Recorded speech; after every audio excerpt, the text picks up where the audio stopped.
and uh, this is quite a philosophical section, but a very important section for all of us. Uh, because majority of the shlokas which are there in this section no, is quoted in every lecture probably. Some shloka of this section is surely quoted by Prabhupada in his every lecture. That's quite amazing thing. Uh, this is and that is why many people, many Vaishnavas, many devotees actually when they hear Prabhupada lectures or they read Prabhupada classes, to them it appears it's a repetitive message which Prabhupada is giving. So actually it's surely it's not repetitive. I'll show you something on that before I begin. Uh, there is a very beautiful article on knowledge of relationship, on the topic knowledge of relationship. I'll show that because we have to be very clear before we get into this section why this section is very important.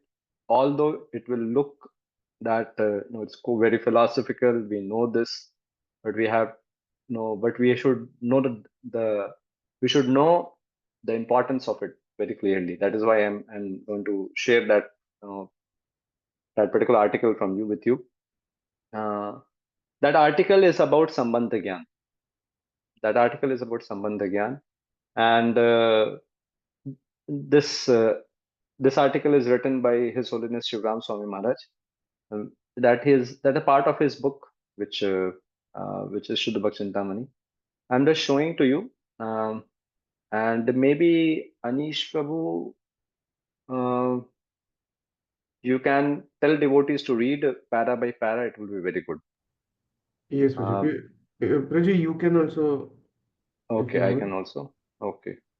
So this is no, this is a topic which is about knowledge of relationship. And before we begin, I request all of you to repeat at your end this verse which is there in front of you. And this is a CC Chaitanya Charitamrita Adi Leela 7.146. Uh, this is you can repeat with me or after me, whatever is possible. Sambandha Bhideya Prayojana Nama Eitin Artha Sarva Sutre Paraya Vasana. It says what? Uh, read one of you this particular Prabhu, what I'm highlighting. Shall I Maybe read? Anishu. Yeah, yes, you begin. One's relationship with the Supreme Personality of Godhead, activities in terms of that relationship, and the ultimate goal of life to develop the love of God. These three subjects are explained in every aphorism of the Vedanta Sutra, for they form the culmination of the entire Vedanta philosophy. So it is very clear, the entire Vedanta Sutra has three subject matters. No, no, and every aphorism of Vedanta Sutra can be divided into either Sambandha category, Abhideya category, or Prayojana category. Sambandha is very clear, one's relationship with the Supreme Personality of Godhead. Abhideya is the activities which, in the terms of that relationship of Jiva with the soul, with the Lord, and Prayojan is the ultimate goal of, goal that we wish to achieve, that is to develop love of God. So this is the three subject matter of the entire Vedanta Sutra, entire Vedic scripture you can say. And this article is mainly about the Sambandha, the importance of Sambandha, one's relationship with the Supreme Personality of Godhead. And this section that we are going to read is about that only, to make us understand our relationship with the Supreme Personality of Godhead, that we are His part and parcel, we are His servant, and we should never deter from the path of devotional service. Uh, as Arjuna was, appearing to be, getting away from the path of devotional service or path of following Krishna because of lack of or forgetfulness of his sambandha with the Lord. So this is now. Okay. I have to call out the name. Maybe Anishu, you want to read this genuine devotion? Genuine devotion rests on knowledge of the soul's relationship with the Supreme Personality of Godhead. Sentiment devoid of such knowledge, no matter how well intentioned, can mislead even the most sincere seeker. This Yes. section explains Thank you. Thank why you. Thank the you. no. Thank you. Thank you. So this is fine. So no, this has been said that that if a devotee does not have a proper understanding, of his relationship with the Supreme Lord, no matter, even if he is performing bhakti, you know, in a well-intentioned manner, trying to please the Lord, but when there is a lack of such a knowledge of sambandha gyan, then such a devotee can mislead. Such a devotee can be misled. Not everybody may be born as sahajya, but they may be misled to be a sahajya. No, because they lack this relationship. Or when they lack relationship, they can be turned into a sahajya, maybe a mayavadi, maybe a brahmavadi, maybe a impersonist. Many things like that can be. Or maybe turn into a atheist also from being a theist. Because this knowledge, that's why even said that if a devotee does not have this knowledge, once relationship with the Supreme Personality of Godhead, that knowledge, he his sentiment may be fine, but he can get taken away, uh, or maybe misled. So this is now maybe Aman Prabhu, you can read to acquire knowledge. Are you there? Who is there? Mahadev Prabhuji, Keshav Prabhu. Yeah, yes, yes. huh. Yes, Prabhuji. To acquire the knowledge of relationship is the primary duty of every Vaishnava, and in in fulfilling this duty, it is the best not to forget and underestimate the importance of studying the Srila Prabhupada books. The transcendental knowledge is like the weapon a well-trained soldier takes the battlefield. In the absence of such weapon, a soldier face a certain defeats at the at the Enemy's hand. enemy's hand. Similarly, unless devotees are sufficiently educated in Samandagyan, their efforts on the battlefield of devotional activities will surely meet with the setbacks or downfall. Yeah, so that's what has been a caution has been said that if we don't take as a priority in our life to acquire the knowledge of relationship with what as to acquire the knowledge of relationship with of ours with the Lord, then we may be misled. Or we may a person may get a setback in his devotional life, or may downfall also, fall down also, because material nature material nature you know straight straight challenge, puts a challenge in front of us, uh, which just it becomes a crossroads for a devotee, whether he should take to the path should stick to the path of devotional life, or he has to take to a different path.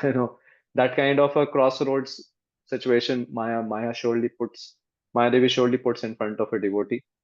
And if a devotee does not have this knowledge, transcendental knowledge, see, this knowledge is not just about the theoretical knowledge, you know, about that we are not the body, we are spirit, soul. This knowledge has to turn to understanding. No, understanding has to turn to realization. But before the knowledge turns to understanding, I will like to say one thing: the acceptance of knowledge has to be there. When a devotee accepts the knowledge, then actually eventually he understands that knowledge.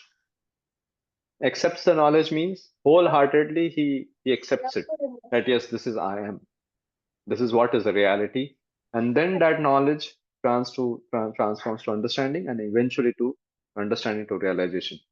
So that this acquiring knowledge has to be, at least has turned toward, has to eventually has to turn towards understanding.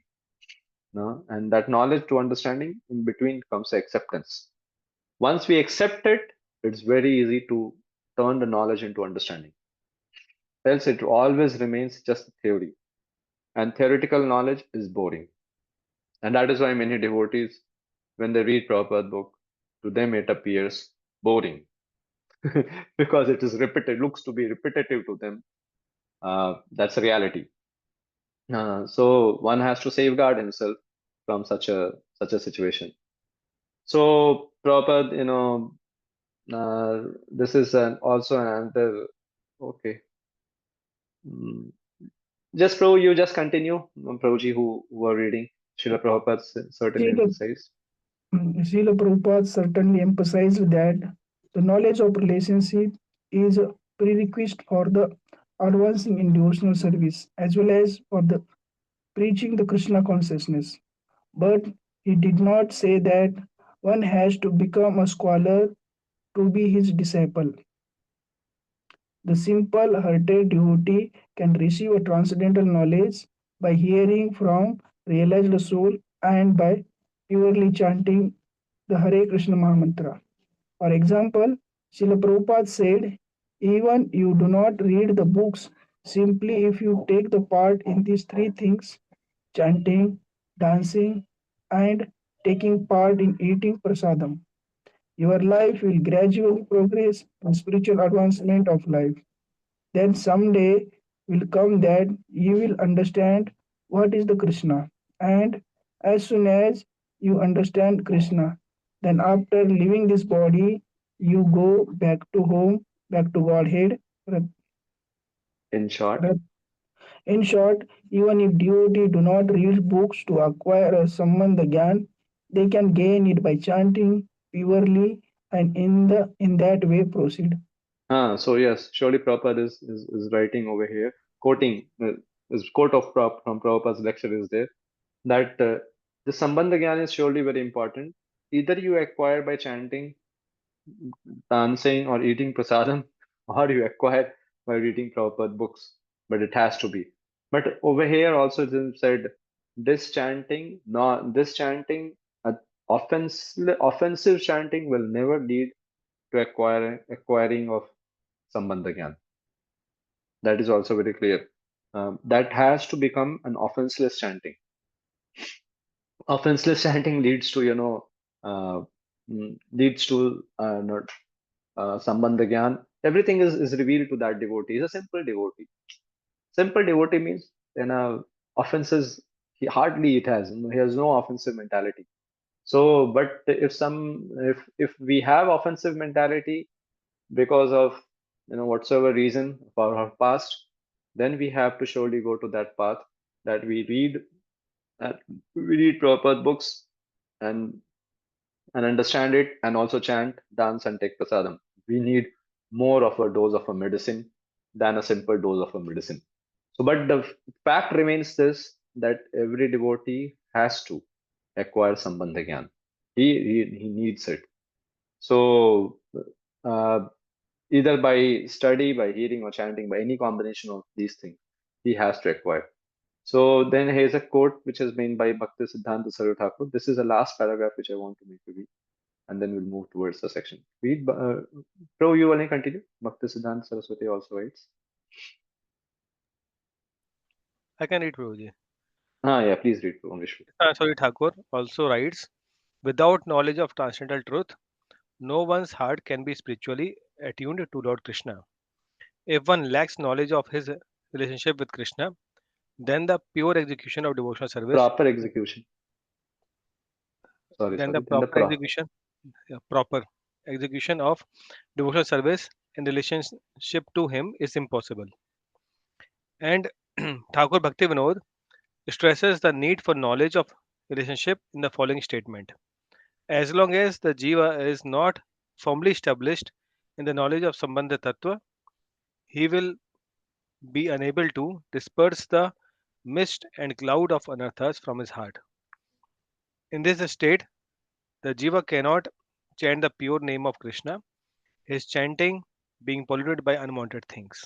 Yeah. So, no, with this background, I like to begin this section of Bhagavad Gita, which is going on in this particular uh, sangha. And with the and entire reason why these shlokas have been spoken by Krishna is to make Arjun come to the understanding that his relationship with the Lord is the priority, is the most important thing, because he is soul, and that's the only reason this entire section is being being presented, and that is how we have to also understand it. Yes, I will share this through this talk. Amrish Prantu, you have question? Yes, Or yes, yes. But, uh, in this context only, like we are talking about Sambandha Gyan. So, is there any difference between knowing this Sambandha Gyan in knowledge and mm. realizing? Yeah, surely, much, Prabhuji. No, some of you are, already maybe knowing all this. I'm just repeating to you. See, I told in between that knowledge leads to understanding, understanding to realization. But under between knowledge and understanding, I add one element into this, that is acceptance of the knowledge. When I accept that knowledge turns to understanding. I can give an example also. Like many times when we hear some things, like a boy, once he heard some statement when he was just in third year or something like that, and some other devotee was asking a question. He said, ये भी कोई question पूछने का है क्या? नहीं, ही ऐसा कैसे हो सकता है? इतना तो समझ में आ जाना चाहिए. But later on, when it dawned in his life, that same situation, he he had to he was shaking, you know. So then that time that devotee very clearly said to me that now I have, but good thing was that this devotee accepted it, because he accepted that knowledge. He could understand that knowledge which he has heard years before. If he would have not accepted that knowledge at that time, that knowledge which he has heard for many years back would have remained a theory itself, even for many years to continue ahead. So knowledge has to be accepted, and it turns to understanding. And once you start getting understanding, then you know, then we you know, then we see that situation happening in many places, many situations, and then we get realized about it. The acceptance has to be there. If it is no acceptance, no understanding. It's just a theory. I hope. Yeah. So with this, we'll if it goes very, you all have, some of you are senior to me also. So before I begin, I beg forgiveness if not forgive me if I speak something beyond my realization, if you feel. But I will try to stick to what Prabhupada speaks, and surely I'll quote some acharyas. So I have been told that five verses translation are read by each devotee, one time Prabhuji, one time Mataji. So I'll go in that same situation, and I'll somehow, when I share the screen, I don't see all of you. So it would be very good if you randomly, one you begin and take 1 5 5. It will be very easy for me. My humble request. First five, Amrish Rantru, then other can also please choose it and go ahead. Okay. This first 2.14 will begin. Matra sparshas tu kaunteya शीतोष्ण सुख दुःखदा agam apayino anitya tam titikshvasa bharata. So please read the translation. Okay. O son of Kunti, the non-permanent appearance of happiness and distress and their disappearance is due in due course are like the appearance and disappearance of winter and summer seasons. They arise from sense perception, O son of Bharat, and one must learn to tolerate them without being disturbed. Yeah, yes. So now Krishna is saying, Arjuna, and Arjun ji, no, you should learn to tolerate, because he has spoken 2.13, Dehosmin yatha dehe kamaharam yovanam jara, tata dehantara prapti dhiras tatra na muhyati. Dheer, dheer people are those, who by changing of the bodily, the changing of the transformation of the body, they are not, they are not wavered by it. That's why they call dhira, and act like dhira. You have to be tolerant. You know, that's what Krishna has said. But Arjuna, the inner dialogue, he's saying, Krishna, what you are saying, okay, but my mind, my mind is a lot of problem. It doesn't allow us to accept it, to accept this. But Krishna is saying, hey, not just the mind. No, even sense perceptions one has to tolerate. You know, Tam Stitikshosa Bharata. Oh, my dear Arjuna, you have to matra. Matra means senses. You have to matra sparshas. No, whatever the sense, when a sense object comes in contact with the senses, whatever perception it receives, like Sita, Ushna, Sukha, Dukkha, whatever, know it is agama, apayano, anityah. It will come, it will disappear because anityah. You have to tolerate. Tam titikshvasa bharata. That's what is the Krishna is saying over here. This is a link between the previous one. Just read, Prabhu, what I have highlighted in the proper. In the proper discharge of duty, one has to learn to tolerate non-permanent appearances and disappearance of happiness and distress. Yes. So this, Krishna is saying that you have to, it is, it's actually, if somebody wants to be steady in bhakti, steady in the process of devotional service, he has to tolerate. Tolerate for what? Tolerate for practicing Krishna consciousness. You know, and we are, for that reason we have to tolerate. You know, and all that sense perceptions that comes to us. Because the sense object do come in contact with the senses, and it creates a lot of, you know previous samskaras, creates different perceptions, and lot of current samskaras create lot of perceptions about those sense objects. But everything has to be tolerated. Why has to be tolerated? Oh, so that we can be fixed on the path of devotion service. Because that's called sambandha. So and then Prabhupada gives two analogies, like, even in the time of month of Magh, January, February, which is currently going on. Pune, it's not so much cold, but if you go to north, those who are from north, very well what is the temperature over there, and you have to take bath. Devotees and people do take bath. Devotees surely has to take bath.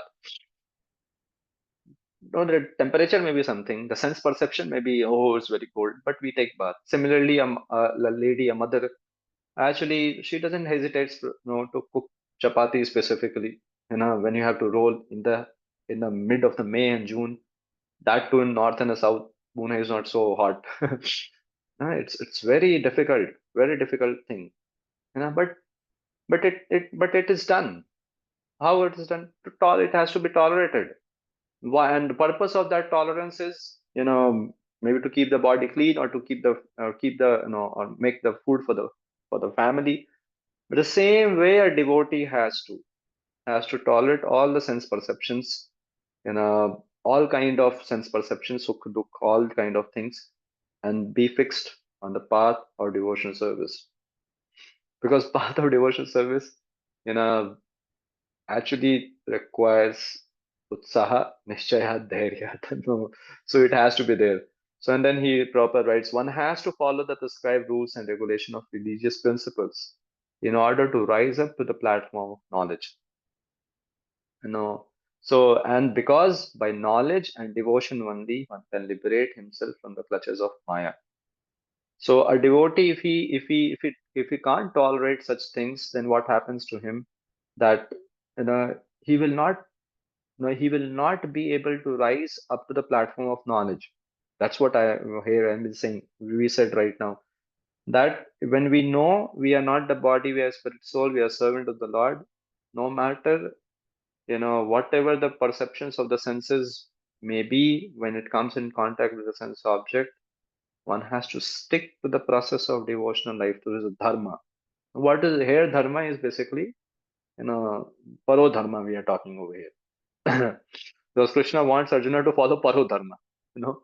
So paro dharma one has to follow, and when he follows that, then he comes to the actual level of understanding, or you said the proper rights to platform of knowledge, and this knowledge with devotion, when somebody adds the devotion into it, he can liberate himself from the clutches of Maya. So, and this is a very important. Somebody said, why to tolerate it? Because if you tolerate, and if you tolerate, you'll be able to stick to the dharma, parodharma process. If you stick to the parodharma process, oh, then the knowledge will dawn to you, means understanding will dawn to you, realization will dawn to you eventually, and you add devotion into it, you will be out from the clutches of Maya. That's what it happens. So the two different names of address, two different names of address given to Arjuna are significant. Kaunteya, because Krishna has to encourage him. You are Kaunteya and you are Bharata. You have such a great lineage coming from Kunti and from your father. Such a great lineage. In your lineage, both the side, many great devotees have been born. So come on, take it up. And then proper writes a most wonderful statement. A great heritage. I hope it is visible to you all. Maybe it is too dark or what. But here it is the last line of this purport, Prabhu. Okay, read Amrish Uh, Mantru, if you are able to. a great heritage brings responsibility in the matter of proper discharge of duties. Therefore, he cannot avoid fighting. So a great heritage brings responsibility in the matter of proper discharge of duty. So we all have a great heritage. Heritage in the sense, our acharyas are so great. They're Nitya Sama, Nitya Siddha, they're Sadhana Siddha, they are Manjaris, whatever we know about them. Their life history is so great, their devotion has been so great. So we have a great heritage, and that brings a responsibility. And that responsibility is that we tolerate all those sense perceptions that we achieve, that we get, but stick to the process of parodharma, stick to the process of the devotion service. That's what Krishna is saying over here in this purport. And there are many things which has been also been quoted. I'll just by Baldev. I'll show you Baldev Vidya Bhushan sometimes when what he writes over here. Uh, okay, this is Vishwanath Chakravarti Thakur. Okay, यहाँ पे पढ़िए. Tolerating them is a part of. Tolerating them, uh, Oh, sorry. uh, tolerating them is part of dharma prescribed in the scriptures. Following dharma gradually rids one of all low qualities. Low quality. This is what I wanted to tell. So when we follow dharma, all the low qualities which are born because of the sense perceptions, are washed away. Gradually is washed away. So one who is surely sticking requires determination, and that determination we get in proper Sangha of Vaishnavas. So Sangha of Vaishnavas, one has to choose, so that because in Sangha of Vaishnava, yesterday was hearing one lecture of my spiritual master, His Holiness Radhanath Swami Maharaj. So he was saying the only purpose of Sangha is to make us inspired to be absorbed in serving Krishna. And I was just meditating. I was just thinking about it because Maharaj has told a lot about absorption in that, and he makes it absorption to our level, to our ground level. So one has to choose, because there's a very famous question comes, how to continue to be steady. Steady means you have to choose a sangha, and that sangha should be a sangha which inspires you to go ahead amidst all the sense perceptions that also may haunt us and make us and make and try and will try to uh, detour us from the devotional path. So that means dharma has to be followed very properly, and specifically here we are talking about parodharma. That's what Krishna is saying over here. So, so because Arjuna is thinking, oh, Bhishma will die. What will happen to me? How will be able to take take the separation which will be caused by take the grief which will be caused by the separation from Bhishma and Drona. Oh, Krishna. So that's why Krishna is saying this verse. Oh, you have to tolerate it. Tolerate and do the dharma. No, what will happen? will be a very good thing for you and for them. So one has to tolerate. So this goes to the next shlokas then. So this is about 2.14. If anybody has anything to say or ask, Prabhu, you can ask, because there are a lot of things which has been said over here. If you don't have, then I'll continue. So if you have, you raise the hand in between. So the next shloka, Prabhuji and Mataji is both. So is about the continuation of the same theme, which now Krishna is going to say, what is the benefit of tolerating? Because everybody has to be told some benefit. So who will take that much of tension? Like tolerating. Easy is to the easiest path is now is to don't tolerate, just adapt that method. No, but one has to tolerate. Every day you have to take bath in the morning. Specifically, if you are in a 2 degree centigrade, morning 4 o'clock, that requires certain, So there is some benefit which a devotee may look for, and Krishna is going to tell the benefit that you are going to get if you tolerate, my dear Arjuna. So he says 2.15, and this is a shloka. Yam hina vyathayanti ete purusham purushar sabha samadukha sukham dhiram so amritatvaya kalpate. So he's very clear. He says, yeah, please read the translation. O best among men, Arjuna, the person who is not disturbed by happiness and distress and is steady in both is certainly eligible for liberation. He says very clearly. See, if you do it, and if you tolerate that, you'll and stick to the process of dharma, of parodharma, I'll make you achieve liberation. This is the fruit that you will get of tolerating and sticking to the path. So Arjuna, choose. Better you choose that. So Prabhupada writes a very beautiful purport. He says, he begins with the purport is a very beautiful line. Anyone who is steady in his determination for the advanced stage of spiritual realization can equally tolerate the onslaughts of distress and happiness is certainly a person eligible for liberation.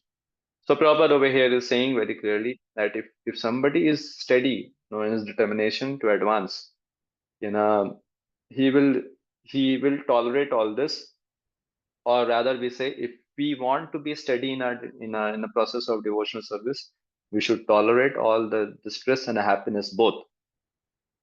Happiness also, because people go crazy when a lot of success comes to them, and distress also is well known. When people get into distress, so many problems, uh, people go crazy in that. So so in both the situation, one has to be determined, by tolerating the all those things that comes, and stick, you will get liberation. And Prabhupada gives the example of, he is quoting an example of accepting a renounced order of life, the fourth stage of life, sannyasa. And he says that although it may look very difficult, but should be accepted, because it will help the person to go and to make a forward march in his devotional life, and make a successful exit from this world. So Prabhupada is quoting in that way to make us understand that even if something is very difficult in devotional life, you know, appearing to be very difficult, we should, and it is required, the second thing is also important. It is difficult and it is required, but to make a progress in devotional life, we should take it.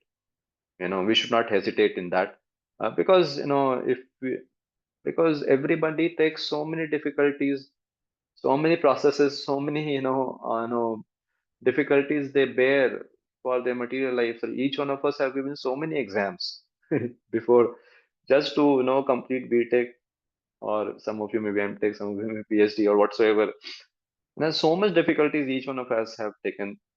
So for some meager benefit to this body, what about if we want to give benefit to ourselves, the soul? We should be ready to take. whatever it is. Here example is about, sannyasa. Prabhupada is quoting. Similarly, Prabhupada goes ahead that similarly in Arjuna discharge of a duty as a Kshatriya, he is advised to preserve even if it is difficult to fight with his family members or similarly beloved man. Lord Chaitanya took sannyas at the age of 24 and his dependent young wife as well as old mother had no one else to look after them. Yet for the higher cause he took sannyas and was steady in the discharge of her higher duties. That is a way of achieving liberation from material bondage, and that is which a devotee, a devotee has to understand. Each one of us know that something I hold on, which uh, which is an obstacle in my devotional life, that we should ready to forego, and some things which we know, which we have not embraced, although it is very important for my devotional life, we should embrace. And surely there will be a friction that a devotee has to tolerate for a higher cause. Everybody is living and tolerating so many situations in his life for a higher cause. So we have to also do it for Krishna, for our Krishna consciousness. And Prabhupada, and Baldev Vidyabhushan, writes very beautifully over here. Uh, the green one, you can read, Prabhu, the The, person performing. the person performing his duties of dharma is equal towards suffering due to the difficulties in attaining the goal of duties and happiness, which ultimately results without being without sad or happy face. Yeah. Uh, Actually, the meaning is that it is not to say that, if something goes wrong, we will not feel bad. We are human, will feel bad for sure. But the point is very clear. Point is we have to tolerate it so that we keep on going ahead with our devotional life. Our devotional life should not be hampered. Our devotional faith should not be hampered. You know, Um, Feelings will come. Nobody is saying that feelings. If somebody is trying to suppress is a problem. But but it should not become an obstacle in devotion. That what devotee has to understand. You know, um, because uh, because if he doesn't tolerate, it will be difficult for him to advance in devotional life. That's what Krishna is saying. You want liberation or not? You want liberation? Do that, Arjuna. Don't worry. No, do it. It will be very good for you and for them both. So over here has some questions. Okay. So this is what is the 2.15. Now, when he is moving towards now the next shloka, series of shlokas which is going to speak, these two shloka which is going to come, 2.16 and 17, is mainly is on the same theme, which Krishna is going to speak over here, and he's more re-emphasizing on this part of we being that about the spirit and the matter. He's going to calculate it. He's going to say the spirit is an important thing, matter anyhow it changes, you don't worry about that. The Bhishma and Drona, basically these two people are the very very very near and dear to Arjuna's heart, who are standing on the on opposite army, Bhishma and Drona. So Krishna is repeatedly actually using all this just for these two fellows, Bhishma and Drona. And they are not, don't calculate them to be the body. They are the soul. Even the body is slain, no problem. Body anyhow keeps on changing, all those things. So Krishna is now back again. He's going 2 verses, he's going to repeat more about this. And he says him to be, to be fixed on this path of following what is required to be followed, uh, for making my will to be done. So so by the way, Krishna is teaching him from the first chapter, the second chapter itself, surrender to me. But he's going to say that verse, Sarva Dharman Parityaja, quite ahead.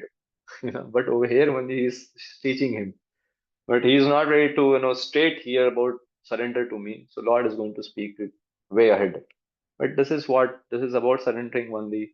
because he has to put aside his feelings, his emotions, and accept what Krishna wants us to do.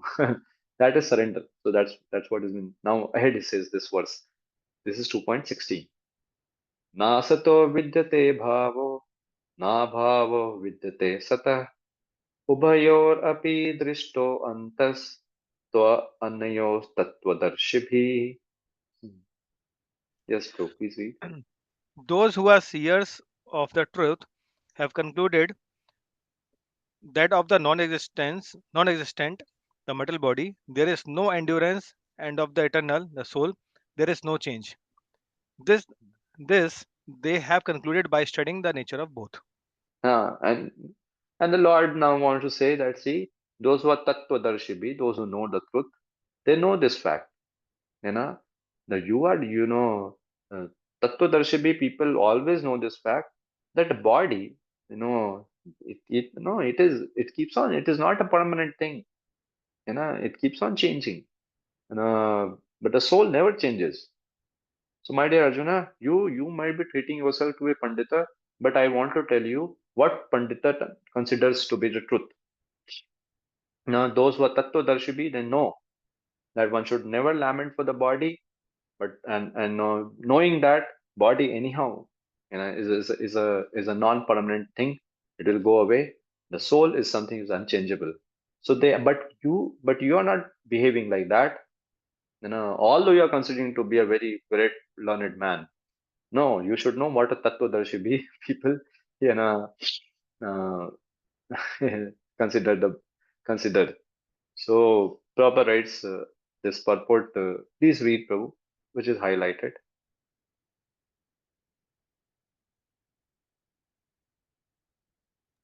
Yeah. There is no endurance of the changing body.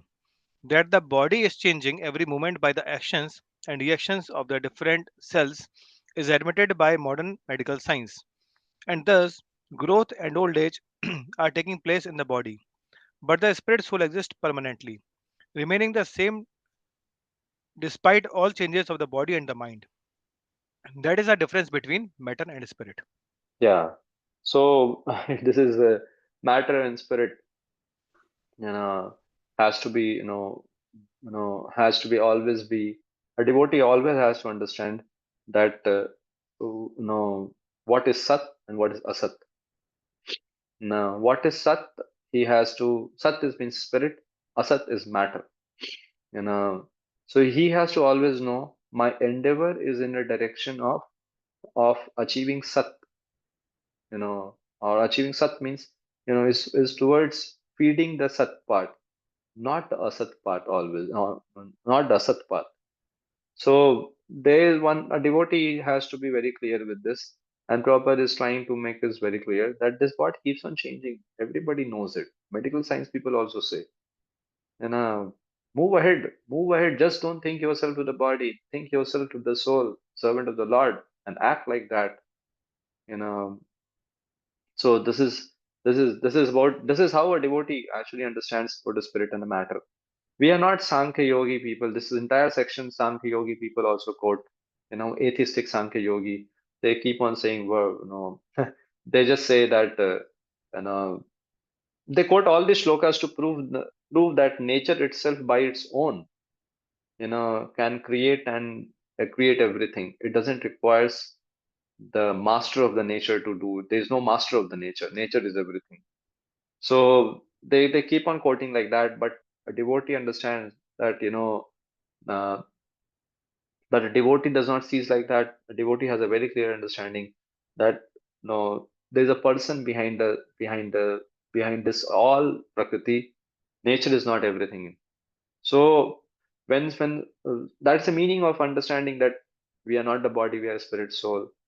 No, we are not just the body which nature has provided us.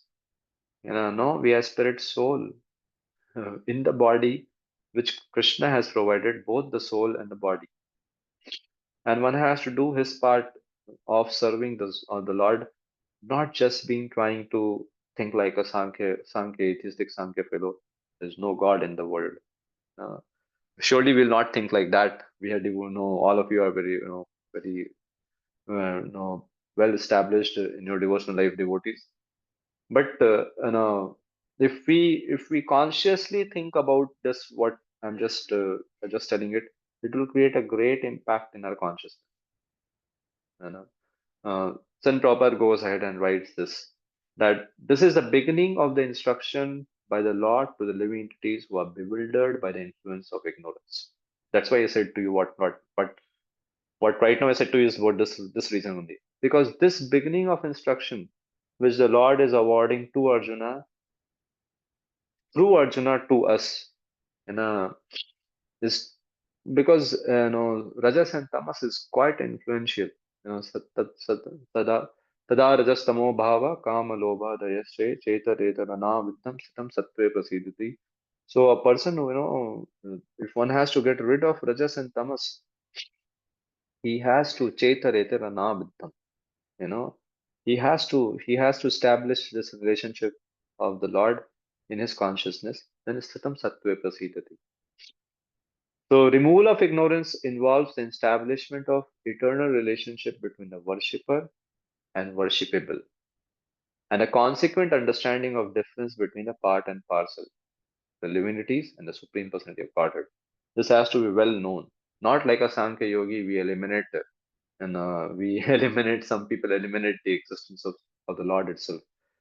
Because why, you may say, why at a certain I've been speaking about this, because Tattvadarshi people see that the body, like over here, there is Bhakti Baldev Vidyabhushan, translation is this: there is no permanent existence for the body and no change for the soul. Those who see things as they are realize this confusion about both of these. So so Tattva people know that, but they are so-called Tattva people like Sankhya people. They they remove the God from the picture itself. So proper, that's why he's writing over here very clearly about this part, that one has to know that we are worshipper, Lord is worshipable. We are part and parcel of the Lord. When there's a potential difference, potential difference has to be there. Na? Then the things flow from up to down. So, but if there's no potential difference, we will not be actually, um, going and offering our worship to the Lord. That's if he is also part of energy, we are also the same part of energy. Then what's the if there's no potential difference? There has a difference, then people understand that. So Prabhupada writes this, no entire somehow I have highlighted with a different color with a different meaning. So read it through, one can understand the nature of the Supreme. One can understand the nature of the Supreme by thorough study of oneself. The difference between oneself and the Supreme Being, understood as the relationship between the part and the whole. In the Vedanta Sutra, as well as in the Srimad Bhagavatam, the Supreme has been accepted as the origin of all emanations. Such emanations are experienced by superior and inferior natural sequences. The living entity belongs to the superior nature, as it will be revealed in the seventh chapter. Although there is no difference between the energy and the energetic is accepted as the supreme, and energy or nature is accepted as the subordinate. The living entities, therefore, are always subordinate to the Supreme Lord, as in the case of master and servant, or the teacher and the taught. Yeah, so this is very important. That's why I say potential difference is not understood.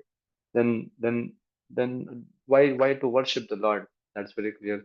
So people do that kind of a mistake, um, because they treat the Lord and the one to be on the same level.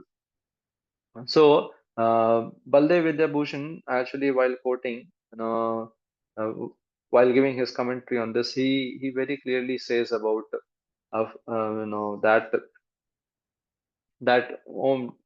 actually the conclusion is this of this shloka is that there will be no lamentation of bewilderment, which will arise from seeing the body and the things related to the body. because Bhishma and all others who are standing on opposing party, as well as you and your allies, are indestructible because all are soul. How can Bhishma and others be destroyed? And why do you lament for them? You are lamenting Arjuna for thinking that Bhishma will be destroyed. He won't be destroyed. You don't know what Tattvadarshi people speak. So this is why this has been same. The repetition is this is same, and he's emphasizing because Arjuna is confused, is bewildered. So and we all are also bewildered. you know, Specifically even after knowing this knowledge, it is not so easy yet.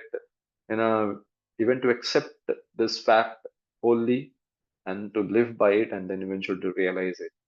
So Baldev Vidyabhushan actually he says that Lord is criticizing Arjuna, you know, about although you treat to be very learned man, but you are not learned man because because people who are learned, they know that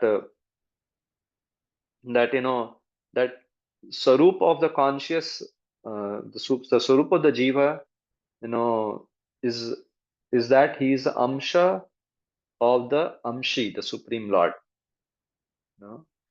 And when a devotee knows this, and this is the first knowledge that all the jiva is taught, to know, and so to is taught to every living being, or has to be taught to all living beings without distinction.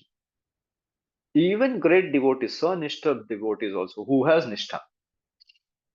This means this knowledge is not for those people, who maybe die hard materialists. We have to bring them to Krishna consciousness. So tell them the knowledge of the soul. No, even if he has knowledge about, if he has nishtha, some kind of nishtha. Nishtha doesn't mean that nishtha stage. Some kind of sanishtha bhakta hai. Some faith he has. Even that devotee has to be taught. That you are amsha of the amshi.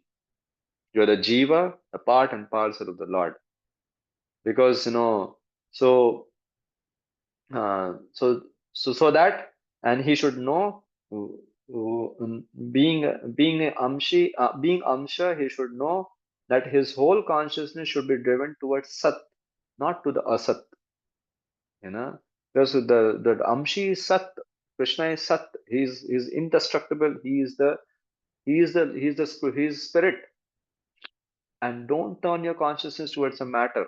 Oh Arjuna, the way you are changing your consciousness, you are not seeing them to the soul, you are seeing them to the body, and because of that, you are not following the dharma. That's wrong. So my dear, stick to that path, and do what is required. So this, because a lot has been spoken over, as I told you, Sankhya philosophy also here. So Sankhya people, they feel, that is called a Sat Karyavad. They feel that, see, it is bit technical, Prabhu. For no, so please bear with me. Sorry to say it, but it's important. It's important to know it. The Sankhya philosophies means atheistic Sankhya people. They have understanding that that effect is inherent in the cause. I'll give you an understanding about it. There's a cause, means the cause uh, means what, you can say that something which is real you know cannot arise from what is non-existent. Means what is there, no, something which has been caused, means what, uh, they want to conclude basically that Prakriti alone is a cause of evolution and destruction of the universe. Now, Prakriti is the cause, and the effect of evolution and destruction is it in it, is present in the Prakriti. There is no need of God. And actually, Krishna is saying, Arjuna, hey, you also treat, seems to be, appearing like to be those Sankhya philosophers, because you don't believe, you are not treating them to be as a soul, you are not, because you are not treating them to be as a, to Bhishma and Drona as a soul. Probably it looks to be that you also feel that their body, which is which is a part of Prakriti, is the cause of the destruction and evolution also of everything. No, you don't understand in that way. That's the atheistic Sankhya philosophy. No, atheistic Sankhya feels like that. A person who's a theist, who believes in existence of a god, he should know very clearly that everything is happening by the will of the Lord, not the Prakriti alone, not the body alone. Because you are considering the body to be all in all. That is why you're crying. Fool, don't act like a fool. Don't act like those fellows. So no, this is why Krishna is saying this verse over here and is quoting Tattvadarshibhi, because Arjuna treat himself to be according to, this is an intimate talk which is happening between the Lord and his devotee. So the Lord can use all these words uh, no, for Arjun, that you appeared, you treat yourself to be very learned, but you are a Beowulf, because Tattvadarshibhi people don't think like the way you are thinking. They don't act like the way you are acting. So that's what Krishna is saying. And then next also he says on the same line. Next verse also, which he quotes, is on the same line. And he's saying this verse. Avinashi tu tatvidhi yena sarvam idam tatam vinasham avyaya avyaya avyayasya asya na kaschit kartum arhati. Yeah, bro, please read. That which pervades the entire body, you should know to be indestructible. No one is able to destroy that imperishable soul. Yeah, that same thing. He's saying, Arjuna, you should know that what pervades the entire body is the soul. And don't think that they are just the body. What pervades, what makes the whole body function is the soul, and it's indestructible. And nobody can destroy that. So don't worry, you can't destroy their soul. You can't destroy the soul. What I'm just saying you to destroy the body. Anyhow, they are not the body. Uh, you are thinking them to be the body. You are not doing your dharma. That's wrong. Stick to the dharma. So whole this is about this purpose only. Krishna wants him to. That is why we sing a Vaishnava song. Uh, I heard, yeah, I heard it. That Krishna, Krishna, there's a Hindi bhajan which they sing. उन्होंने युद्ध करवाया, ऐसे बोलते हैं वो, उस भजन मेरे को याद नहीं है, बट दे से ना that Krishna made the war happen. That's not a wrong allegation. Yeah, he made it. It's very clear. Because that's a dharma yuddha. It has to be required to be done. So there's no blame. Only we have to make the people understand in the right context. So now quoting this verse, Krishna actually is saying that what pervades the entire body is the soul and is indestructible. So now Prabhupada writes this very clearly. This verse more clearly explains the real nature of the soul, which is spread all over the body. Anyone can understand what is spread all over the body is consciousness. Everyone is conscious of the pain and pleasure of the body in a part or as a whole. In a part means we know about our own body, and then the Lord knows about the whole. That's what it is. This spreading of consciousness is limited within one's own body. For means if we are soul, then it is limited for our own body, and for super soul for all the body. So this has been said, and then Prabhupada quotes about the size of the soul. You may say why Prabhupada is quoting the size of the soul, this famous verse from Svetaswara Upanishad about Balagras Satadbhagasya satada kalpitasya cha, the 1 by 10,000 tip of the hair. Why? Because some people, okay, quoting Jainism, if you take Jainism, they say they believe on existence of soul, but they say the soul is of the same size as the body, as the our body, which is not the right thing. And so that is why this is being quoted over here, because one has to know, because they think that Krishna is saying uh, is all pervading. In the body, the soul is all pervading, but how it is all pervading is through consciousness, not through its size, you know, not through its size. So that, to make that very clear, Prabhupada, as our acharyas and Prabhupada have quoted this verse about the size of the soul.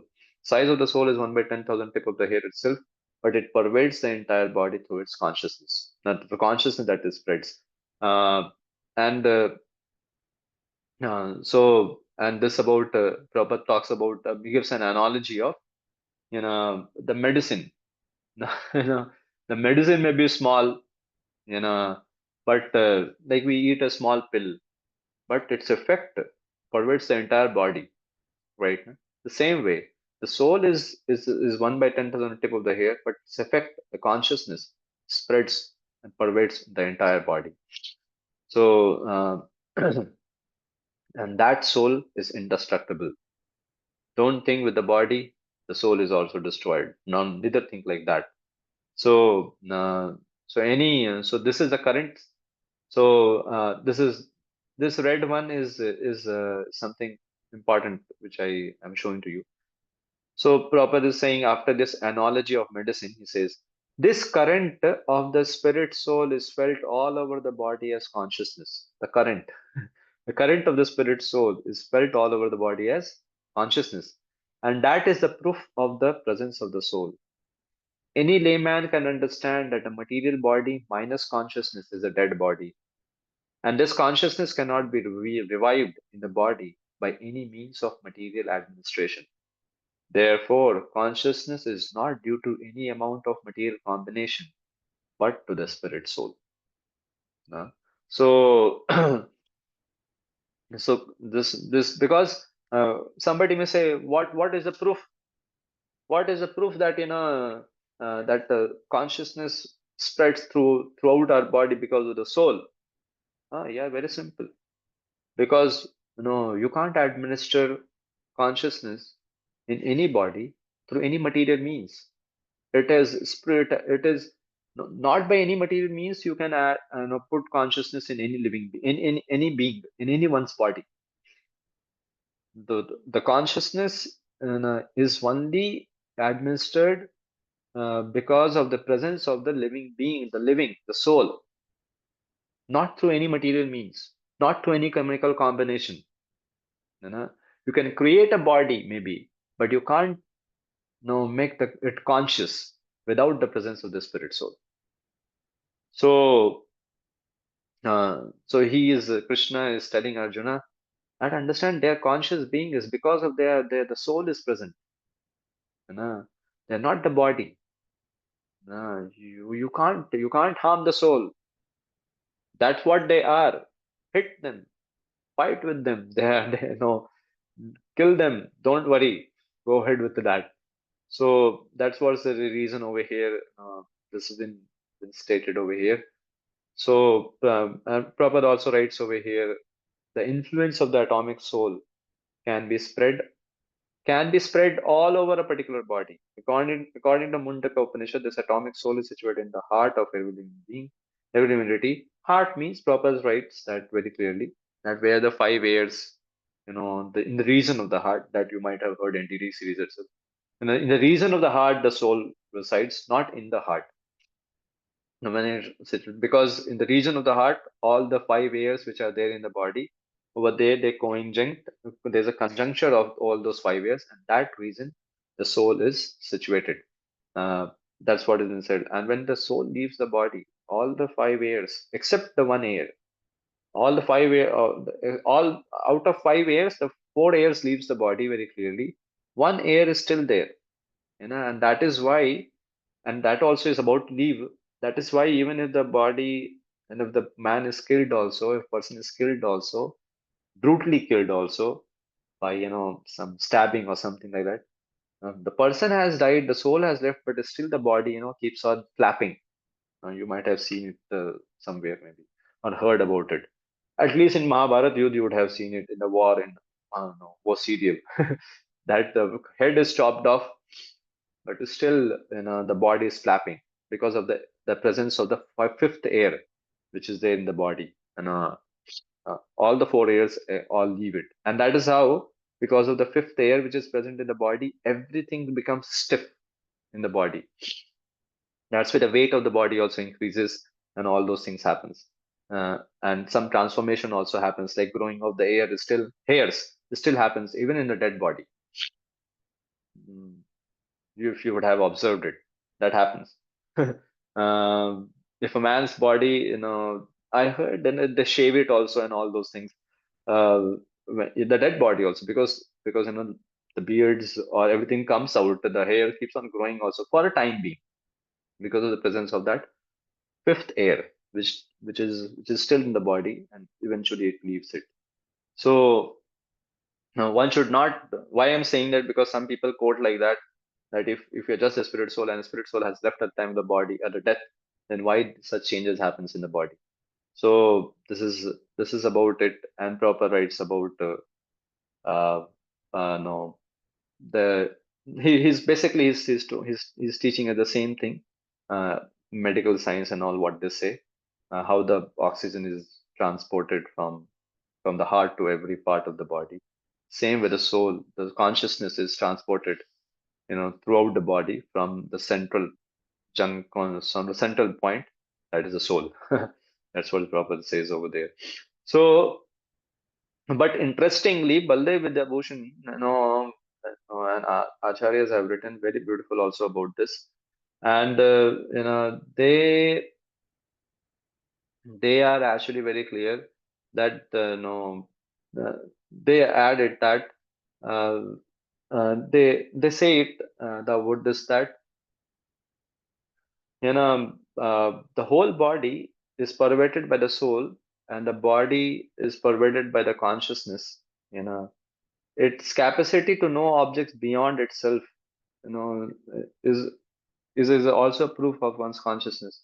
So he says that dharma bhuta jnana, no, which is the uh, one of the word which has been used by many acharyas.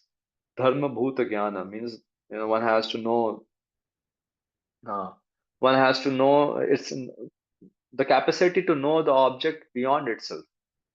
You know, sometimes we talk about near that experience, out of body experiences, and all those things, kind of a thing, and also some kind of extraterrestrial. Some people can know about something beyond the body, also their own body, something which is happening in the space and all. This capacity is also there, because of the presence of the consciousness, you know. And this is well been spoken by Ramanuja also, Ramanujacharya. Baldev Devashan quotes him and says over there. So all this, what is if think about it, how a man who, suppose if you treat body is bereft of soul, there is no soul into it. How some people, like right now Kumbh Mela is going on, so many mystical fellows go over there. How they come to know so many things. You know, there are people, So who can know many things from very far distance, and some of you might be knowing it also, because how that capacity is there, that capacity can't be in just in a body is what, you know that capacity is there because of the presence of the atma, and the atma which manifests the consciousness in the body. So once consciousness, as it expands, he can know the things even beyond his body. uh, that's truth. And when the consciousness expands to the limit of of being in resonance with the Lord, then the devotee actually he is carried to the spiritual world, and he knows everything. You know, I know, and that level. That's why also we say that for a devotee, at his doorstep, mukti and all the siddhis await. you know so but he's not interested into it. So because that's there.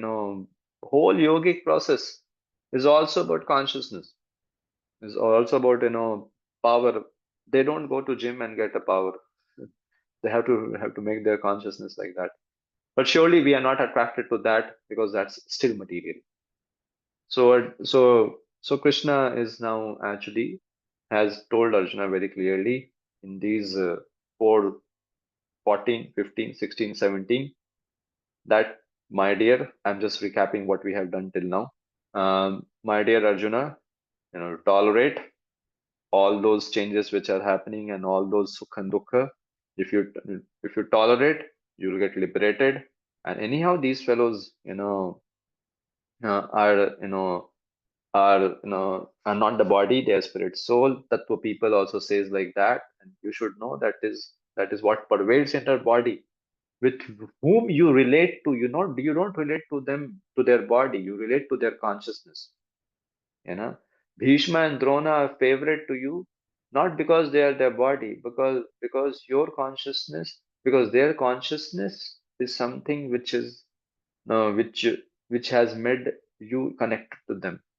Because if you just talk that Bhishma and Drona are the body, then what is the difference between the body of Drona and Bhishma and Karna and Duryodhan? There is no difference. Same it is. Only structure wise it is difference. Now structure means look wise it's difference. But whole what makes the change is the consciousness. And because of their consciousness, you have a relationship with them, and not having much relationship with them. So understand that consciousness is because of the soul, their spirit soul, and that is not destroyed. Fight. That's what is his whole entire then uh, entire thing which Krishna is speaking. If somebody probably I when I read these sections, I really get amazed how Krishna is so focused. एक ही बात को बोल बोल के इधर से angle से समझ जाओ, और जो बोल रहा हूँ करो. That's why he's very focused in saying it. Um, Again, because now is the last part of which I'll take it. If you have any questions, Prabhu, you can raise your hand and ask. Any Prabhuji, Mataji have any questions?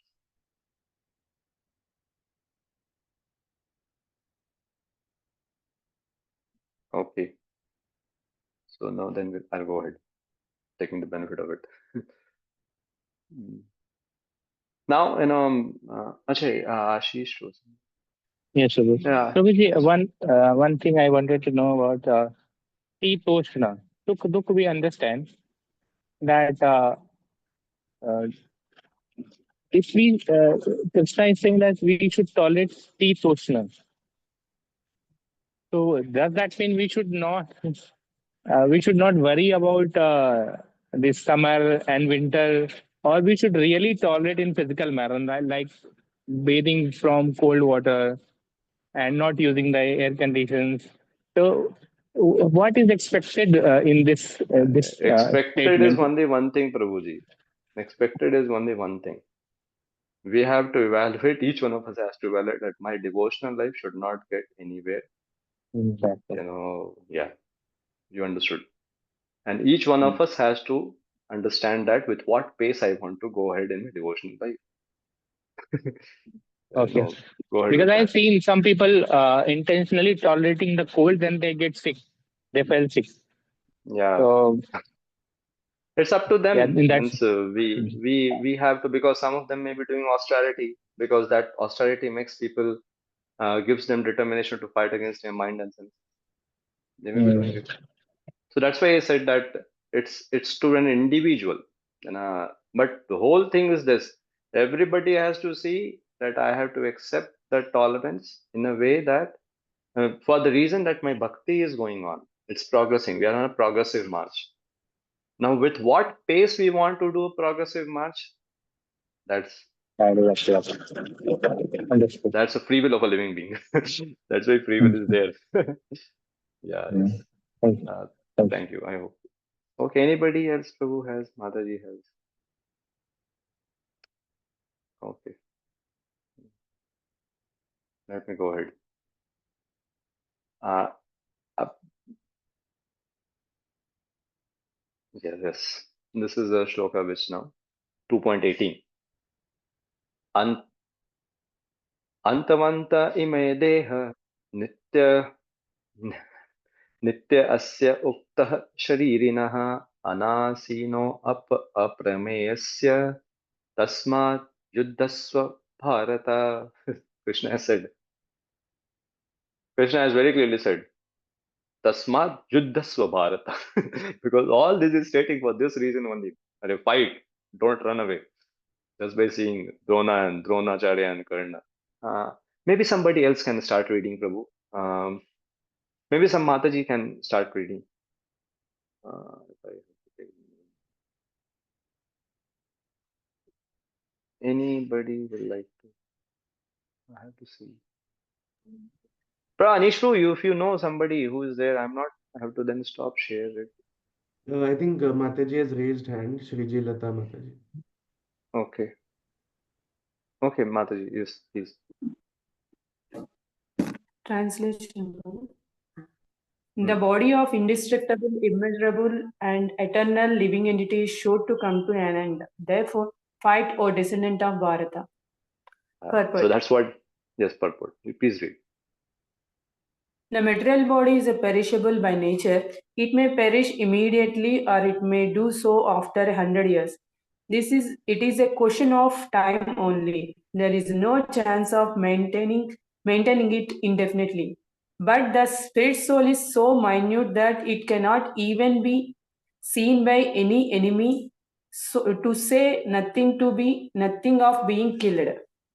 As mentioned in the previous verse, it is so small that no one can have any idea how to measure its dimension. So from both viewpoints, there is no cause of lamentation, because the living entity as he is cannot be killed, nor can be material body be saved for any length of time or permanently protected. Yeah, yes. That's what Krishna is saying. Understanding proper is writing a purport. Krishna is saying two reasons. Soul can't be killed, material body can't be protected. So you do your dharma. Do the dharma of over here till now he's saying Kshatriya dharma in a sense because he has not told him surrender. But we know what is he's telling about is Paro dharma, and that's what Prabhupada is writing a purport to it. So so rather than trying to just some people just live for the body's sake. Some people, what majority people just live for the body's sake, not knowing this particular thing that we are not the body, we're spirit, soul, and one has to live for that cause. Not just for the body. Maintain the body for sure because it's been given, but just don't be bogged up in a spiritual life just for maintaining the body. One has to. That's what, and do your dharma. That's what is the main thing. Your dharma is the soul's dharma, not the body dharma. Body dharma is changing, is fleeting. Time, place, circumstances makes the body dharma change. We all were maybe in a kid's body, we had different dharma. When we went to student body, we went different dharma. Now we different dharma. When we will become old, that will be a different dharma of the body. Body change dharma keeps on changing, but you stick up to the dharma of the soul, which is ever the soul is unchanging, its dharma is unchanging. That's what he's been saying. So you fight. No, Arjuna, don't become relaxed in that fighting, and don't become relaxed in your service to me.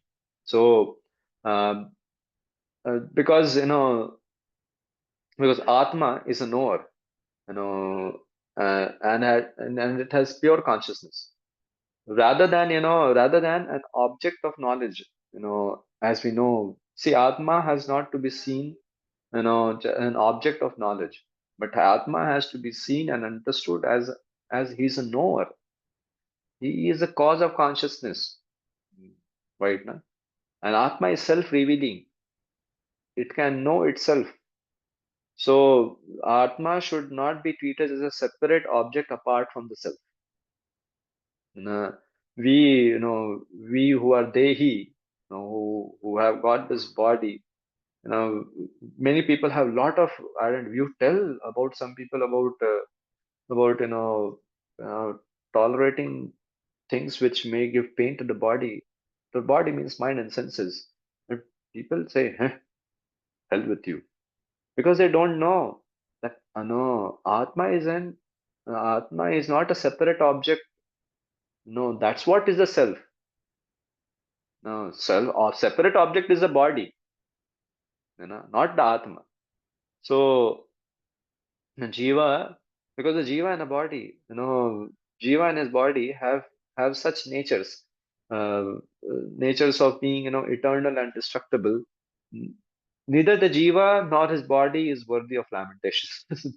So it's been said over here that why Jiva is not worthy of lamentation because can't be killed. Body is not worthy of lamentation, but it can't be protected. So, no, body of the Jiva is created by the Lord. And actually, then why the body has been given? It has been given by the Lord to the Jiva for Jiva's enjoyment and his liberation, whichever way he wants to use it. So, if my dear Arjuna, if you want to use your body also for the sake of liberation, stick to the dharma. No, and if you want to enjoy your body, then you may do whatsoever. you know but if you want to use your body which has been given to you, you know for liberation, stick to the dharma. Therefore, one should know that no, you can't.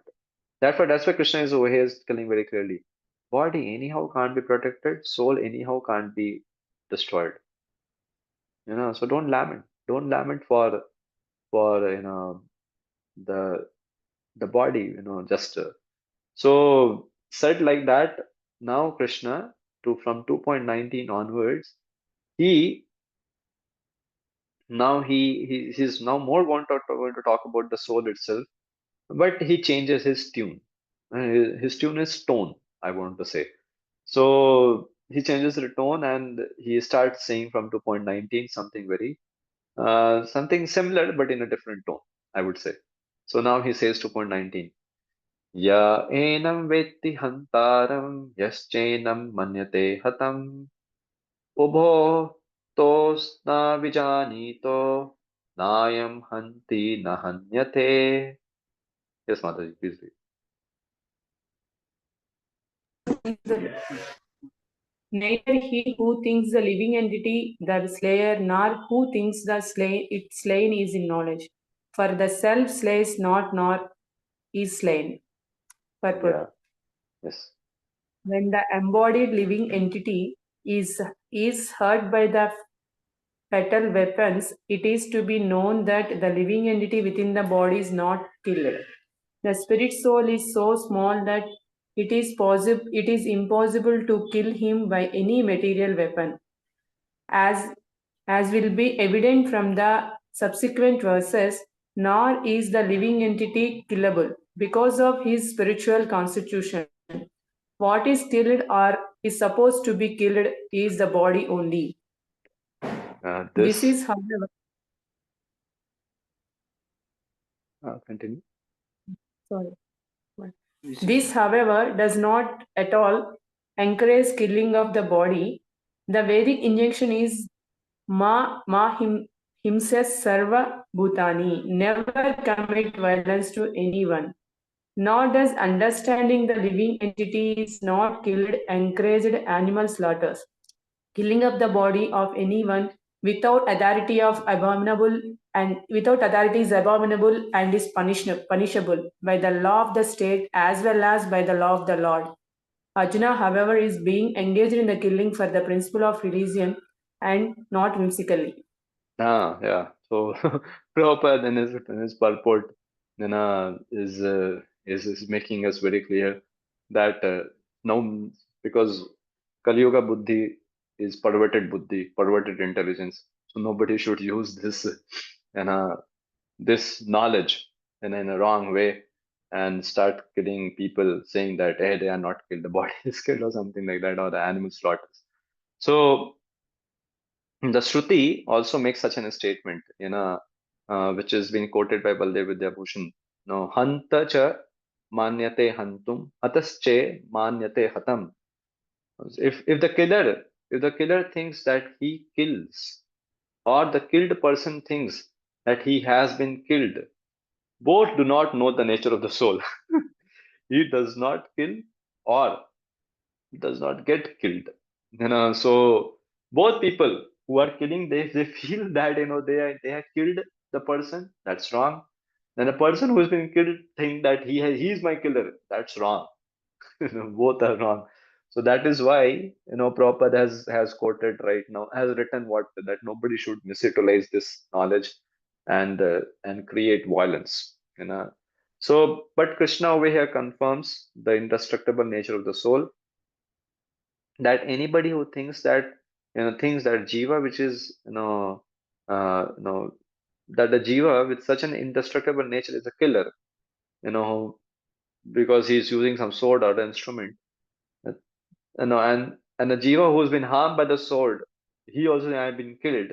They don't know. So he's basically, Krishna is saying, Arjuna, hey, don't think because you are killing them, that you are using the weapon against them, by that it means that you're killing them. So Krishna is no Krishna is actually is making him making Arjuna very very clear logically.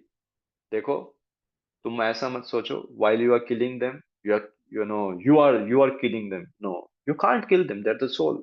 And if they are thinking that you are killing them, they are also fool, because they are soul. So soul can't be killed. Both people are fool. So don't think that you are killing them and it is very cruel act. No, you're not killing. You can't kill them. So so no so here in such a, but this statement should not be, and all our acharyas, even Ramanujacharya and all, have quoted this, what Prabhupada has quoted, that it should not uh, induce people to create violence. Ma himsayat sarva bhutan. And no, this violence is only done, you know, no, for for my sake. This has been stated, not for harming any living entity. So one should not use this philosophy uh, because of his perverted intelligence and do anything. So not surely, but Krishna is saying him, don't think that you can kill him, and they should also not think that they have been killed by you, because they are not the body, they are spirit soul. So so neither, both way our acharyas have kept a balance, that they are telling us what Arjuna is been taught by Krishna, and they're also telling us not to misutilize this knowledge and engage in something, violence of animal slaughter. So people, they say, no, oh, souls, animals doesn't have souls. Christian people, they have this understanding. From where they have the understanding, God knows, but they have this, that animals doesn't have soul, so they can be killed. So anyhow, this is the wrong way. So then one of the most famous verses which comes over here is this, that 2.20. I'll just show it. Sorry. Na jayate mriyate va kadachin nayam bhutva bhavitva na bhuyaya ajo nitya shashvato yam purano na hanyate hanyamane sharire. Yeah, please read. For the soul, there is neither birth nor death at any time. He has not come into being, does not come into being, and will not come into being. He is unborn, eternal, ever existing, and trivial. He is not slain when the body is slain. Yeah, read the purport, Mother. Qualitatively, a small atomic fragmental part of the Supreme Spirit is one with the Supreme. He undergoes no changes like the body. Sometimes the soul is called steady or kutastha. The body is subject to 6 kinds of transformations. It takes its birth from the womb of the mother's body, remains for some time, grows, produces some effects, gradually dwindles, and at last vanishes into oblivion. The Oblivion. soul, oblivion. The sum effect. The The soul. sum effect. The soul. The soul does not go through such changes. The soul is not born, but because he takes on a material body, the body takes its birth. The soul does not take birth there, thus, and the soul does not die. Anything which has birth also has death. And because the soul has no birth, he therefore has no past, present, or future. He is eternal, ever existing, and primeval. That is, there is no trace in the history of his coming into being under the impression of the body. We seek the history of birth, etc., of the soul. The soul does not at any time become old as the body does. The so-called old man therefore feels himself to be in the same spirit as his childhood or youth. The changes of body do not affect the soul. The soul does not deteriorate like a tree nor anything material. The soul has no byproducts either. The byproducts of the body, namely children, are also different individual souls and they owing to the body. They appear as a children for a particular man. The body of a particular man. The body develops because of the soul presence, but the soul has neither offshoots or not change. Therefore, the soul is free from the six changes of the body. Yes. So this shloka, if we just see it, there's a lot of similar kind of adjectives has been used for the soul. What Krishna is saying, na jayate, okay, doesn't take birth. Na mriyate, okay, ठीक है, ना मरता भी नहीं. No, na kadachit, va kadachin, you know, it doesn't, neither in past, present, future. Past में भी जन्मा नहीं, प्रेजेंट में भी जन्मा नहीं, फ्यूचर में भी ऐसा नहीं है, ना वो मरेगा पास्ट फ्यूचर में कभी भी, ऐसा कुछ नहीं होने वाला. Okay, this is understood. ना जायते ना म्रियते, नायम भूत्वा भवित्वा भविता न भूयः. Now he is saying back again, never, it has come into being, will come to be, or is again come to be. No, this is quite of a repetitive in one way. Then he goes and it says, Ajo Nityah. ठीक है बाबा. Ajar is unborn. So he's unborn. Then he's back again saying he's eternal. Nityah. अच्छा, नित्य भी. अरे शाश्वतो. अरे eternal है तो शाश्वत तो है ना, परमानेंट है ना. Eternal means no what, eternality. और कृष्ण इज सेइंग नो शाश्वत. अच्छा ठीक है, शाश्वत भी है. यम पुरानो. अरे बोल दिया बाबा आपने, इटर्नल है, परमानेंट है, तो समझ में आ रहा है ना, बहुत पुराना भी होगा. नो, क्योंकि पास्ट में भी नहीं जन्मा, अभी भी नहीं है, ऐसे तो फिर पुराना. बट बैक लॉर्ड सिंह, यम पुरानो ना हन्यते, इज नॉट किल्ड. अरे ठीक है, neither takes birth neither dies, बोला आपने ना जाए थे, फिर बोले ना हन्यते अन्य माने शरीरे. So the Lord actually there are differences surely in each one of them, but it is a in a foolproof way. Krishna is saying to Arjuna that his mind should not go anywhere here there in understanding. अच्छा soul में शायद ये नहीं तो ये हो सकता है ना. Everywhere he's sealed pack definition. No, na jayate, mriyate, va kadachi. That's why I was making this entire translation, which was read. And Prabhupada is also explaining very clearly. Anything which has birth also has death.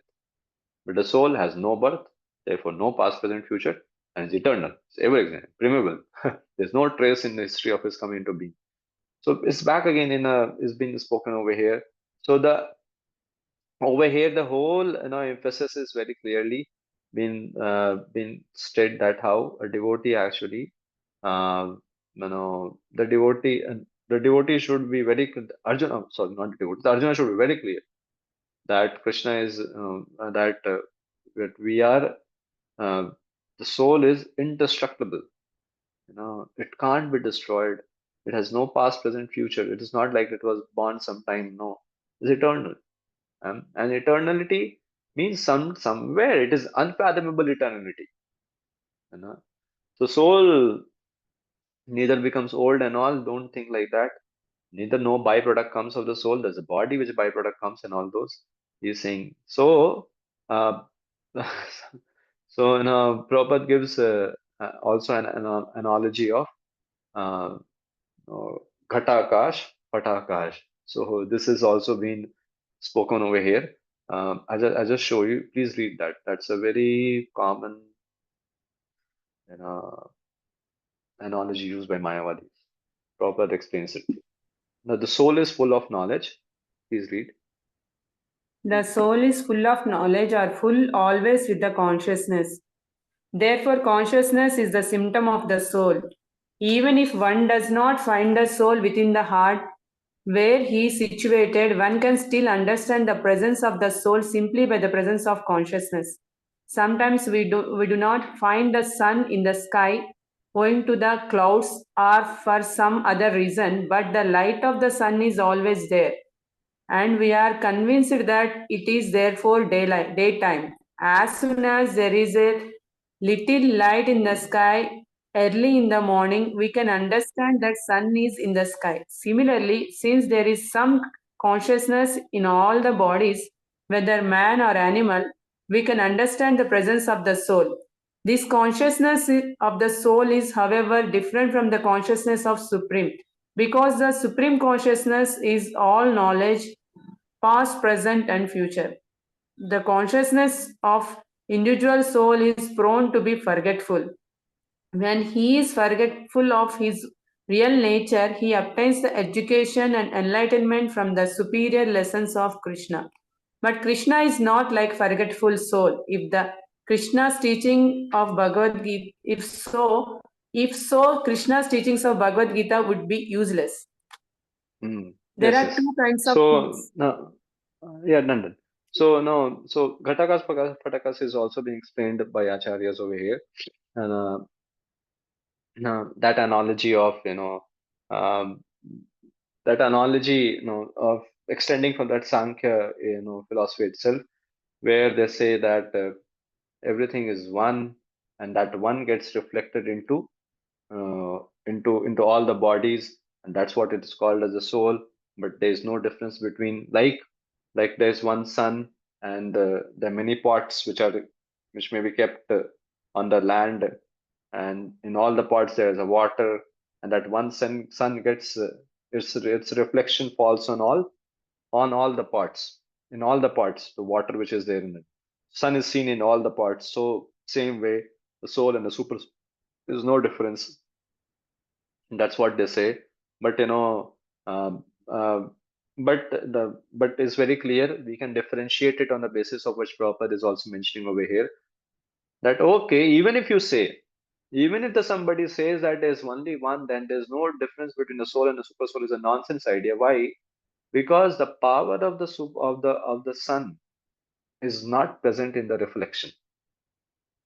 Uh, the soul, the super soul, the consciousness of the super soul is supreme consciousness. That is not present with all the souls. So if so, it is a very common understanding, which I don't know why they don't understand that. You know, there's a huge difference. In the quantity. The quantity of the consciousness which we living being carries and the Lord is a huge difference. So it is, they just say reflection and just they make it like that. That's not the right thing. One has to know very clearly that one has to know very clearly there's a huge difference between the consciousness of the soul and the super soul, and fact that consciousness is present anywhere. This means there is a presence of soul. There is a presence of soul, because without that spiritual spark, consciousness can't be present anywhere. So so that's what has been said over here. And sorry. And Prabhupada quotes Anoyor Aniyan Mahito Mahiyan, saying like that.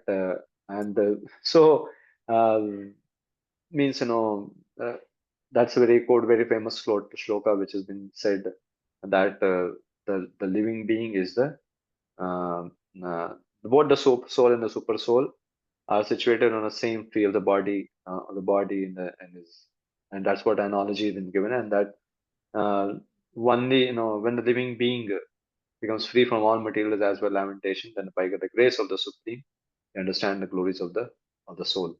So, so in this commentary to this sloka, also been said that see the eternal nature of the jiva is very clearly proven in this shloka.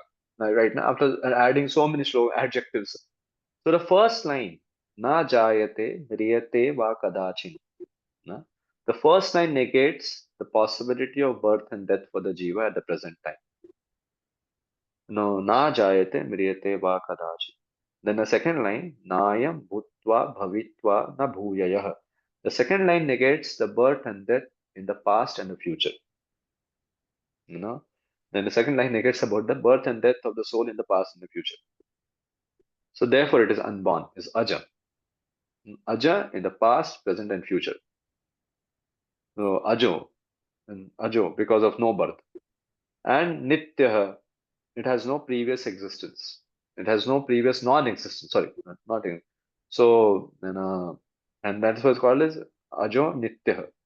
Then it exists all times. Saswatah. Saswatah. That's what's been said. So ajo nitya saswato yam purano na hanyate, and it can't be killed. But because the soul exists for a long time, somebody may say it can grow old. Then it says no.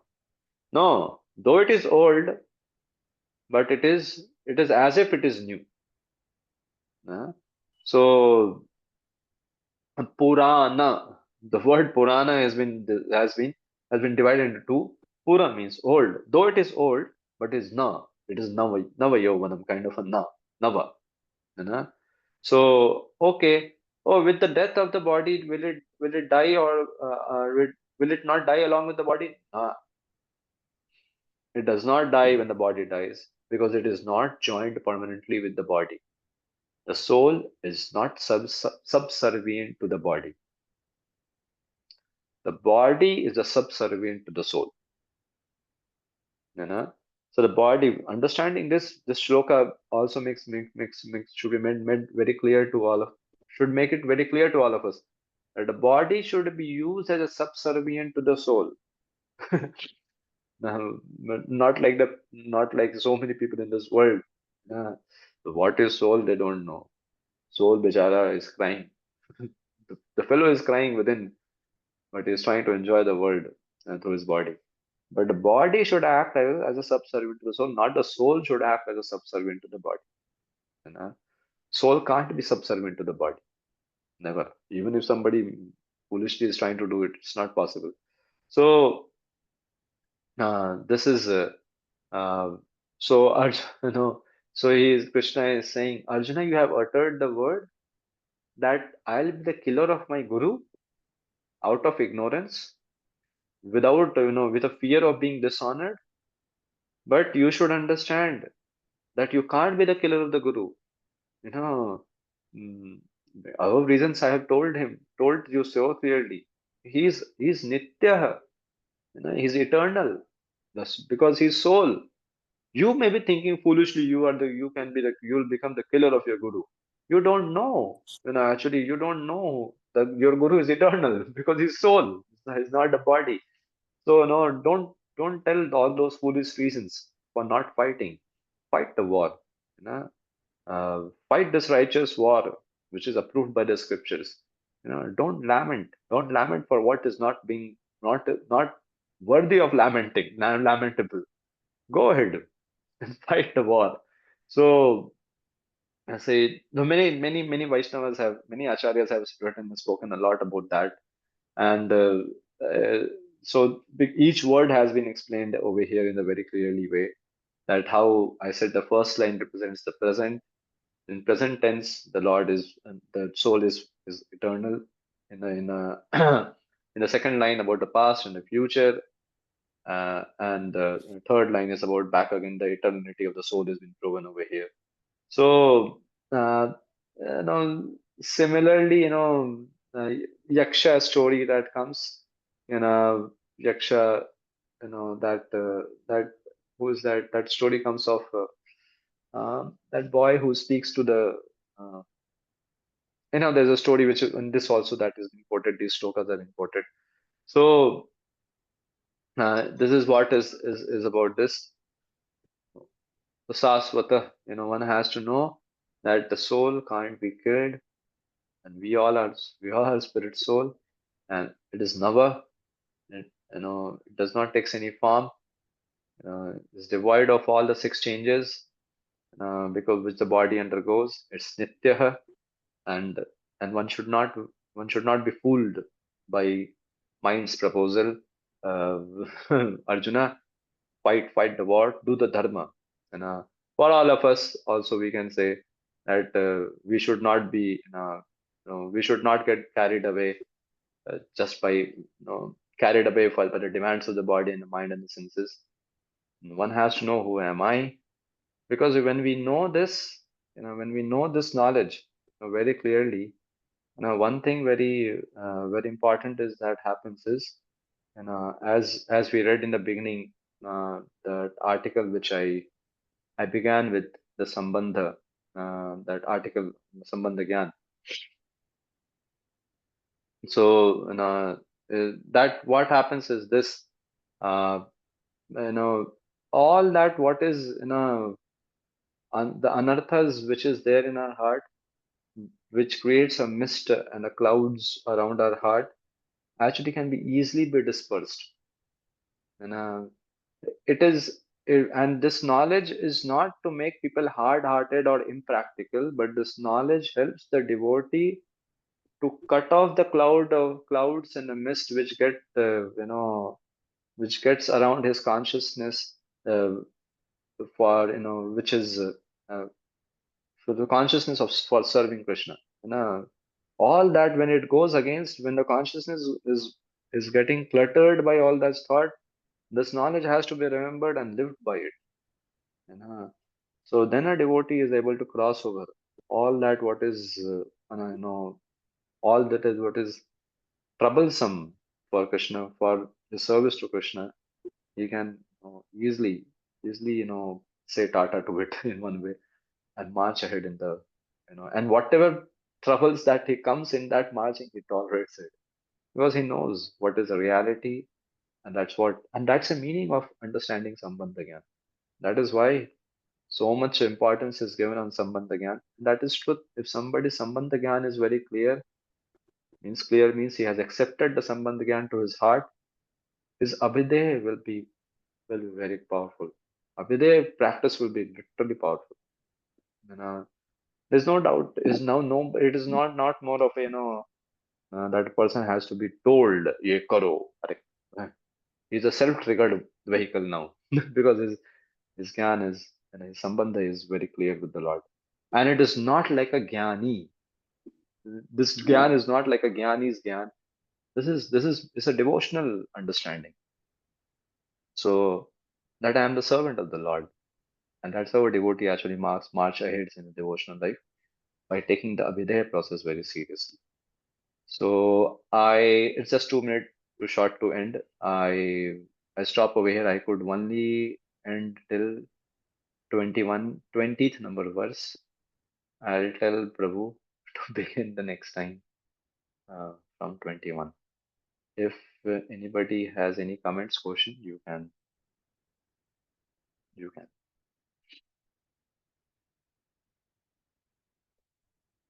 I'll be happy to even hear some, comments that you have. Yeah, Sanatan Gopal Prabhu. Oh, there's a raise of hand.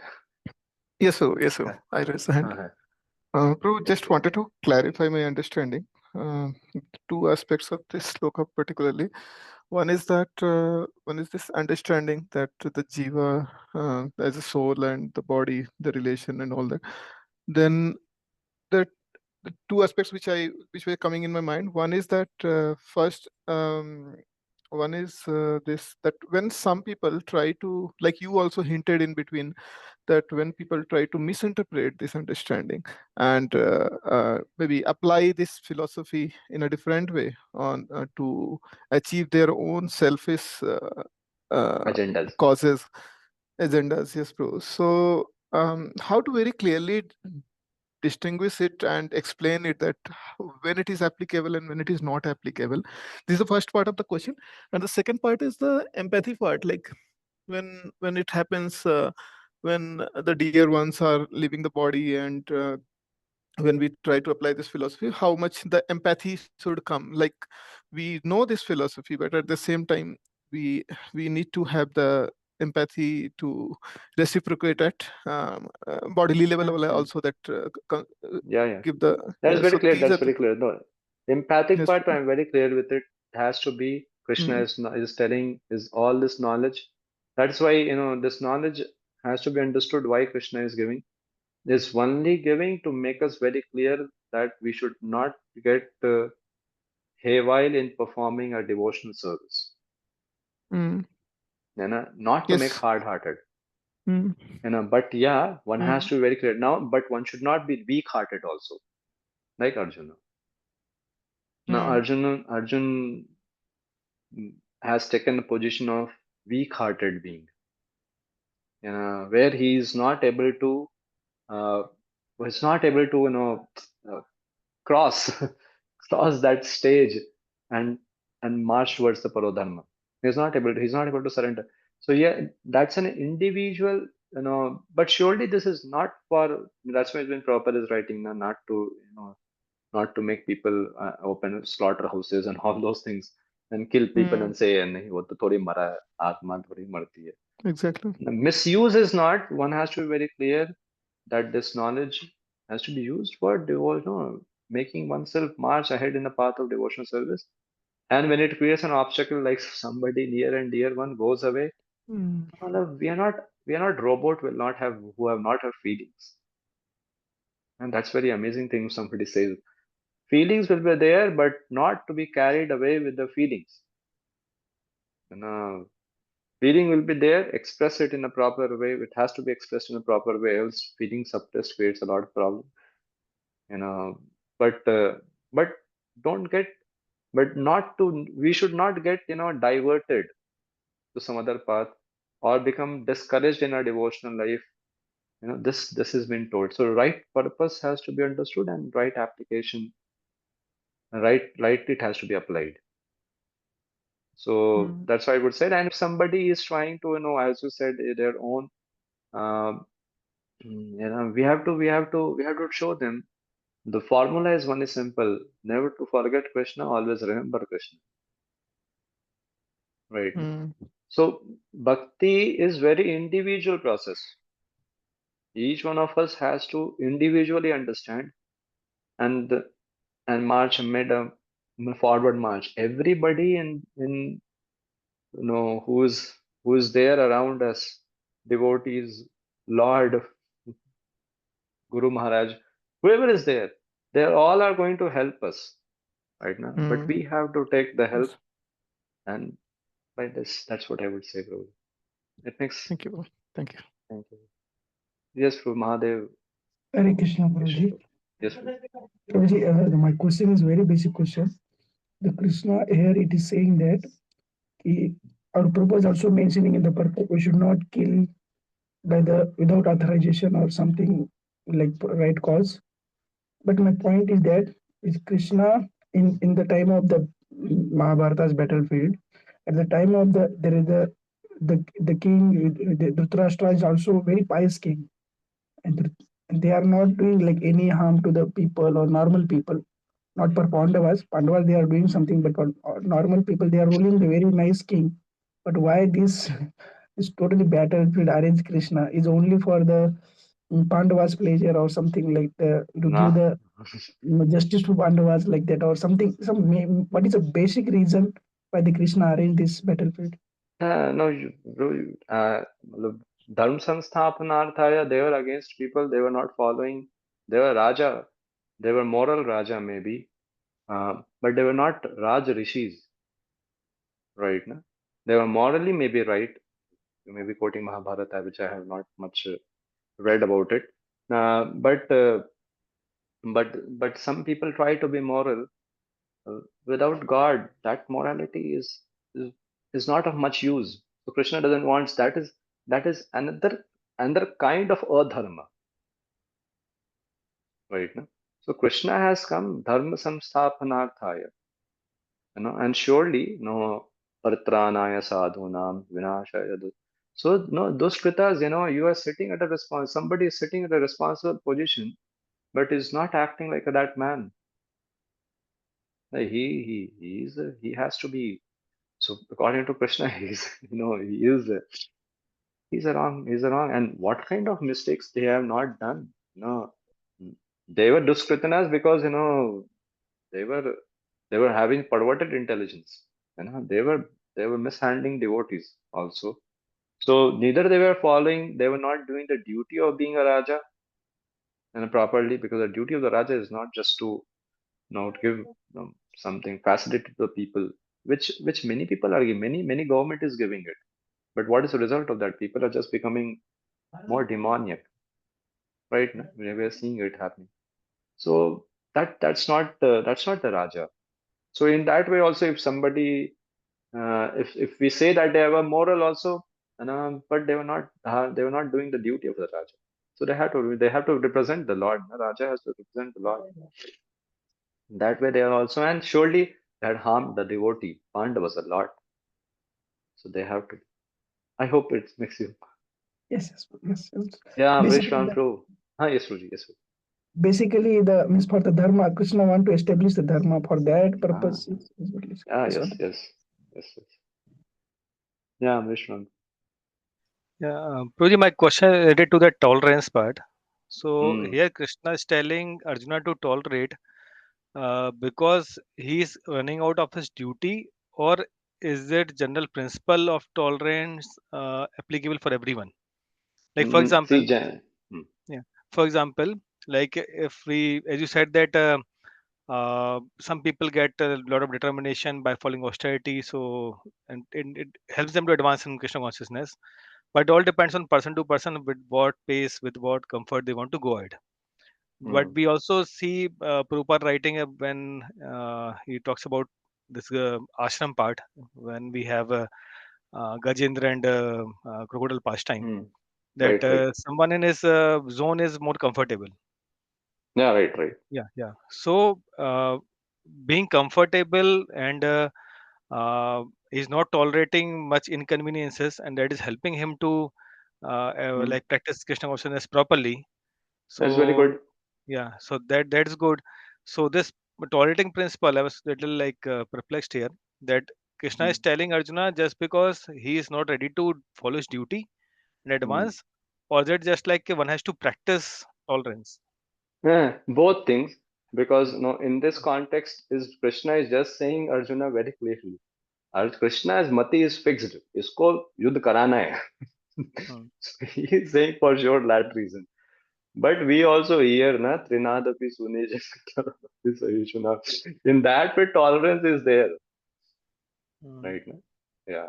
So that way, the tolerance is surely there, and that tolerance very very maybe basic level of tolerance is about these habits and all which may be Hmm. there. Oh, tolerance super बहुत कुछ है. At least dharmic way one should be like so. Yeah. One just because of his sense perceptions, he should not go towards adharma or not should go against parodharma. Hmm. That's yeah. Okay. Hare Krishna. Thank you very much. Hare Krishna.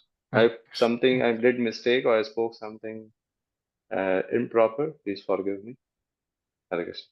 Shri Prabhupada ki jai.